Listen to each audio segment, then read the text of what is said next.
नमस्कार दोस्तों, स्वागत है आप सभी का आपके अपने चैनल द रिटेल इन्वेस्टर में। यहाँ पे मैं बात करने वाला हूँ दोस्तों एक पेट्रोकेमिकल कंपनी की।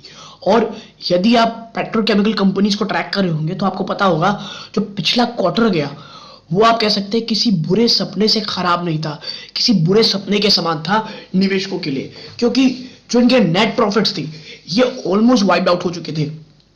अगर बात करें मनाली पेट्रो की, जिसके ऊपर मैंने कल वीडियो बनाया था, उसके net profits approximately 90% wipe out हो चुके थे। और मोर और less same case Andhra petro का था। इसमें दोस्तों हम देखेंगे कि क्या क्या जो नेक्स्ट साल है, यानी कि और नेक्स्ट साल में आपको पता है अब क्वार्टर 3 के नंबर शुरू होने वाले हैं, तो क्या क्वार्टर 3 में ये चीजें पलटी हो, क्या 2023 में इन स्टॉक्स में निवेश करना चाहिए।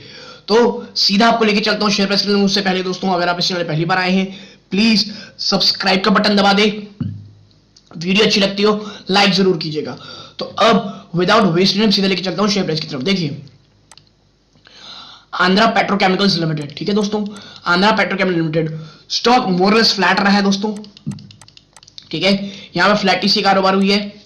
और अगर मैं आपके साथ आगे चर्चा करूं तो आप पाएंगे कि स्टॉक ने एक साल में आप देखिए ऊपरी स्तरों से जो कि लगभग आता है 133, वहां से 44% की गिरावट दिखाई है। और देखिए अब यही कारण है कि कहा जा रहा है कि जो तमाम निगेटिविटी है, तमाम इश्यूज है प्राइस्ड इन हो चुके हैं स्टॉक में। और आंध्रा पेट्रोकेमिकल्स के लिए मैं ये बता दूं, आपको एक डिटेल एनालिसिस करूंगा थोड़ी देर में, लेकिन आपको पता होना चाहिए कि 4% से ज्यादा की इसकी डिविडेंड यील्ड भी है दोस्तों।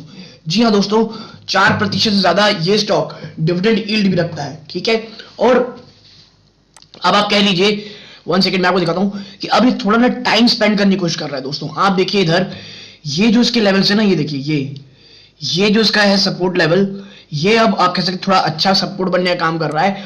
और स्टॉक करेंटली 73 पे और एक समय 70 रुपए पे आए थे, यानी कि जो 70 रुपए है ना दोस्तों, अब ये कि काफी इंपॉर्टेंट लेवल्स हो चले हैं इसके लिए। और अगर आप पाएंगे तो आप देखेंगे तो यहाँ पाएंगे तो जो 52 वीक लो जो है दोस्तों, ठीक है, वो है 68.10, ठीक है। 50 बाई 140 रुपए के आसपास का 52 वीक हाई रहा है, ठीक है। देखिए पी रेशियोस की बहुत सस्ती है, ठीक, क्योंकि ये आप देखिए, आपको बता दूं कि जो इसका बिजनेस है, ये आप कह सकते हैं कि इसका जो बिजनेस दोस्तों ऐसा नहीं है जो बहुत प्रीमियम भी वैल्यूएड रहे, ठीक है। अब कुछ जो की रिस्क है, जो पॉजिटिविटी जो निगेटिविटी है, उसकी ओर चलते तो देखिए आप यहां पाएंगे दोस्तों दैट 626 करोड़, जी हाँ दोस्तों, मात्र 626 करोड़ के मार्केट कैप की ये कंपनी है। आप देखें 4% से ज्यादा की आपको डिविडेंड यील्ड देती है ये, ठीक है। आप आरओसी देखेंगे तो 63.5 है, आरओई देखेंगे शानदार है। 10 रुपए की फेस वैल्यू का स्टॉक है दोस्तों, जी हाँ। डेट टू इक्विटी आप कहते हैं मैनेजेबल है, कोई प्लेज परसेंटेज नहीं है, प्रमोटर की holding 45% which is good and fine, ठीक है। ऑपरेटिंग प्रॉफिट मार्जिन भी ऑलमोस्ट 16% रही है इसकी, ठीक। आप पाएंगे जो प्रीवियस 12 मंथ्स में 193 करोड़ रहा है। तो आखिर ऐसा क्या हो गया कि स्टॉक में इतनी भयंकर गिरावट है? हर जगह तो अच्छी दिख रही है। तो देखिए पहले थोड़ा अबाउट जान लीजिए कंपनी है कैसी। देखिए the company is a joint venture company promoted by the Andhra Pradesh industrial development corporation and the Andhra sugar limited. दो कंपनियां दोस्तों, Andhra Pradesh industrial development corporation और आंध्र शुगर लिमिटेड, ये दो कंपनियों की जॉइंट वेंचर से बनी हुई कंपनी है। The company is the sole manufacturer of oxo alcoholics in India, employing the state-of-the-art technology Selector 30 provided by Divya Processor Technology London UK, ठीक है। अब आप समझिए ये सोल मैन्युफैक्चर है ऑक्सी अल्कोहल्स इन इंडिया के दोस्तों, और state of the art technology of technology selector 30 जो कि दव्य प्रोसेस टेक्नोलॉजी है लंदन के सामान से। यानी कि आप समझिए फंडामेंटली भी कहीं कोई प्रॉब्लम नहीं है दोस्तों, सरकारी कंपनी के समान ही कंपनी है, ठीक है।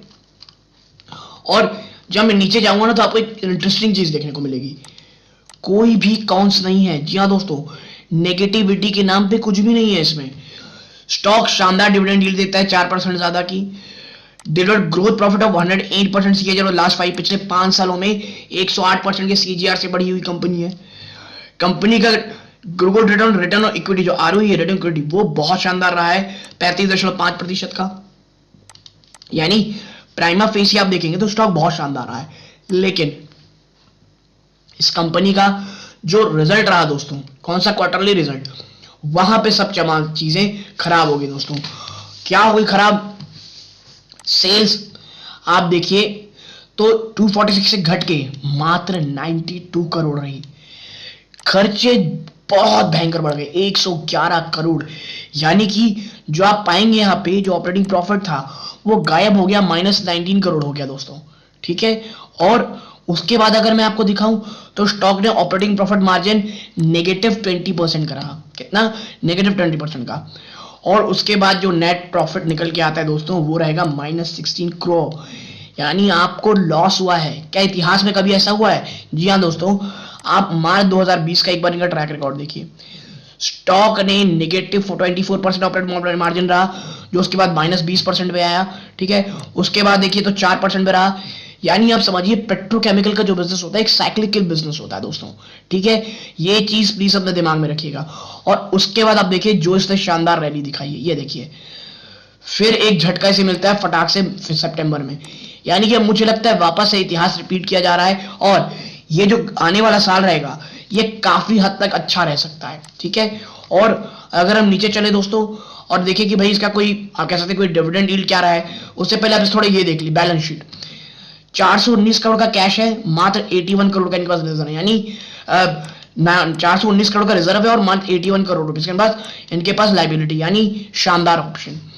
बात करें इसकी डिविडेंड की तो देखिए इसकी कॉर्पोरेट एक्शन में चलते हैं हम 1 सेकेंड, तो आप पाएंगे कि इसका जो डिविडेंड यील्ड रहा है, आप देखिए आप यहां पाएंगे कि सितंबर 2022 में ₹1.5 का और उससे पहले फरवरी में ₹1.5 का कंपनी ने इंटरिम डिविडेंड दिया हुआ है दोस्तों। ठीक है, तो ऐसा हो सकता है कि भाई आने वाला जो दिसंबर क्वार्टर के रिजल्ट है वहां पे कंपनी कहे कि भाई हम 1.5% जो है ₹1.5 माफ कीजिए 1.5% लगातार कह रहा हूँ, ₹1.5 हम और डिविडेंड दे रहे हैं, तो ये काफी अच्छा हो सकता है दोस्तों। ठीक है, तो मैं बस यही कह रहा हूँ कि ऑन डिविडेंड बेसिस कंपनी बहुत अच्छी है।